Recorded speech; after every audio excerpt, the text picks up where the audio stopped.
Hi, I'm Scott Simmons. My wife Kathy and I have lived in San Miguel de Allende, Mexico since January of 2017. My wife has COVID. This is day 16. I've been banned from Facebook. This is my third day. I took it very hard, and I'll explain the reason why. In 2005, Kathy and I moved from St. Petersburg Beach, Florida to the mountains in North Carolina to avoid hurricanes. We had to evacuate 4 times in 2004, and another hurricane was coming up the Gulf, so we agreed that we would sell our beach cottage and move to the mountains. Facebook was the way I chose to keep in touch with my friends. When I was 35, I invited 800 people to my birthday party at the house, and 400 came. We were able to accommodate everybody, and it was a great time. Being banned from Facebook during a pandemic while my wife has COVID was heartbreaking. I was literally in tears. So thank you, Mark Zuckerberg. You made an old man cry. It happened at 9 o'clock on Monday morning. I had just messaged a friend who had COVID to see how she and her husband were doing. I went back to my Facebook page to look for her response and was told that my Facebook page had been disabled because I had violated community standards.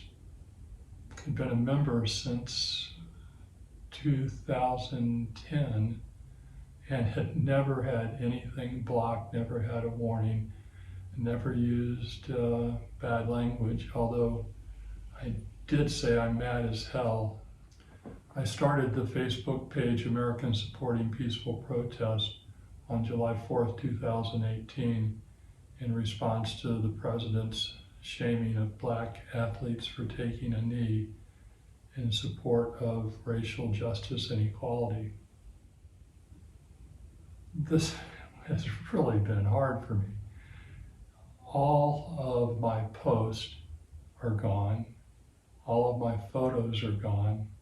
I use Messenger to keep in contact with so many friends. I had nearly 1,100 Facebook friends, and the Facebook group Americans Supporting Peaceful Protest had nearly 500 members. I got used to using Messenger and didn't have email addresses, don't have email addresses for a lot of people.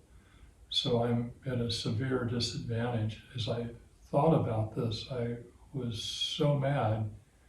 Once I quit crying, I was shaking. It just didn't make sense. It's not fair. I did file a request for Facebook to review this. They wanted a photo to prove it was me and an ID. I submitted those. Their response was they would review it, but it would take longer than normal because staffing shortages due to COVID. If they're suffering from COVID, what about me? I have no way to contact my friends. I am so upset. I've decided to make a documentary called Scott versus Facebook. It's an ongoing documentary and will be updated every few days as I have time to do more research. I'm inviting all my friends to film a short comment in support of me as a human being, that I would never knowingly violate community standards. I have been very critical of Donald Trump and Fox News, but I think that only violates Republican community standards, not community standards for all Americans. Also, I would appreciate it if you would post this and ask people to email me so that I have their email address and can keep in touch. Thank you very much. I appreciate your help. There'll be more information every few days. Kathy is doing better than we expected. We always thought if we got COVID, it would kill us. Kathy has Parkinson's and I have asthma. She's not yet under a doctor's care, and we're hopeful that that won't be necessary.